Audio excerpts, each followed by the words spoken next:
നിയമസഭയിൽ തുടരുകയായിരുന്നു. വലിയ പ്രക്ഷുബ്ധാവസ്ഥ നമ്മൾ അവിടെ കണ്ടു. പ്ലക്കാർഡുകളും ഏന്തിയാണ് പ്രതിപക്ഷം അവിടേക്ക് വന്നത്.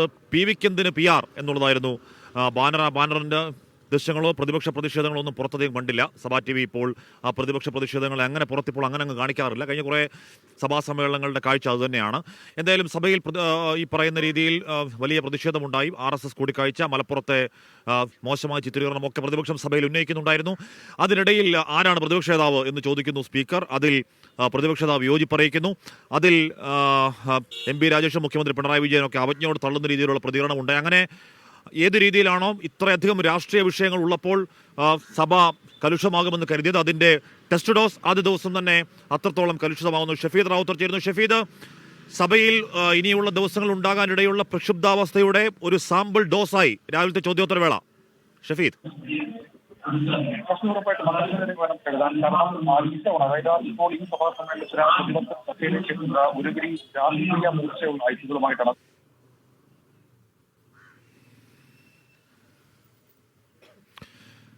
അപ്പോൾ സഭയിൽ ഷഫീദ് റാവുത്തർ നിൽക്കുന്നുണ്ട്. എന്തായാലും വലിയ തോതിൽ പ്രക്ഷുബ്ധാവസ്ഥയ്ക്ക് സഭ രാവിലെ സാക്ഷ്യം വഹിച്ചു. പ്ലക്കാർഡുകളും ഒരു ബാനറുമൊക്കെ എന്താണ് പ്രതിപക്ഷം സഭയിലേക്ക് എത്തിയത്. കാര്യം പ്രതിപക്ഷത്തിന് കുറി പറയാൻ ഒരു പിടി വിഷയങ്ങൾ, ഒരു കൈക്കൊടുന്ന വിഷയങ്ങളുണ്ട്. അത് കുറേയധികം നമ്മളിവിടെ ഇപ്പോൾ നിൽക്കുന്ന PV അൻവർ വീട്ടിനകത്തുനിന്ന് കൊടുത്ത വിഷയങ്ങളാണ്. കുറേയധികം വിഷയങ്ങൾ, പ്രതിപക്ഷത്തിലെ വിഷയങ്ങൾ. അതിന് പിന്നാലെ RSS ADGP കൂടിക്കാഴ്ച.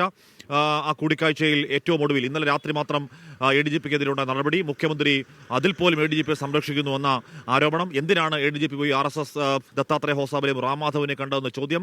മലപ്പുറത്തെക്കുറിച്ചുള്ള മോശം പരാമർശം ദ ഹിന്ദു ദിനപത്രത്തിൽ ദേശീയവ്യാപകമായി കൊടുക്കുന്ന ഒരു പ്രശ്നം, അതിൽ PR ഏജൻസി, അതിൽ അവ്യക്തതകൾ, അതിലെ ചോദ്യങ്ങൾക്കുള്ള മറുപടിയില്ലായ്മ ഒക്കെ പ്രതിപക്ഷം സഭയിൽ വളരെ കണിശമായി തന്നെ ചോദിക്കുകയാണ്. അതിനിടയിലാണ് സ്പീക്കർ പ്രതിപക്ഷം വാക്പോരും മുഖ്യമന്ത്രി അതിലിടപെടലൊക്കെ ഉണ്ടായത്.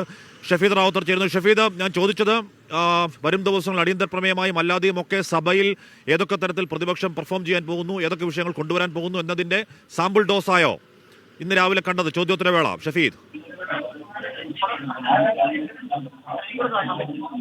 കശ്മീർ ഉറപ്പായിട്ടും, കാരണം അതൊരു സാമ്പിൾ ഡോസായി നമുക്ക് കാണാൻ കഴിയും. മാത്രവുമല്ല, ഇന്നലെ ഉണ്ടായിരിക്കുന്ന സർക്കാരിന്റെ ഭാഗത്തു നിന്നുണ്ടായിരിക്കുന്ന നടപടി ഉൾപ്പെടെയുള്ള കാര്യങ്ങൾ അത് സ്വാഭാവികമായും സംസ്ഥാന സർക്കാർ പ്രതിരോധം ചെലുത്തുക എന്നുള്ള ലക്ഷ്യവുമായിട്ടായിരുന്നു ആ നടപടിയുമായി സഭയിലേക്ക് എത്തിയത്. എന്നാൽ അതിനും ഒരുപടി മുകളിൽ ഇപ്പോൾ പ്രതിപക്ഷം കാര്യങ്ങൾ നീക്കുന്നു. അങ്ങനെ ചോദ്യോത്തരവേള പ്രതിപക്ഷം ഇപ്പോൾ ബഹിഷ്കരിച്ചിരിക്കുന്നതാണ് ഏറ്റവും പ്രധാനപ്പെട്ട നടപടി. ഈ സഭയിലേക്ക് പ്രതിപക്ഷം എത്തിയത് തന്നെ പ്ലക്കാർഡുകൾ അതേപോലെ തന്നെ അവരുടെ പ്രതിഷേധം അറിയിച്ചുകൊണ്ടായിരുന്നു. അതിൽ ഏറ്റവും പ്രധാനപ്പെട്ട കാര്യം അദ്ദേഹം ഉന്നയിച്ച, അതായത് ഈ ചോദ്യോത്തരവേളയിൽ ഒരു നാടകീയ നീക്കം ഉണ്ടാകുന്ന ഒരു സാഹചര്യം ഉണ്ടായി.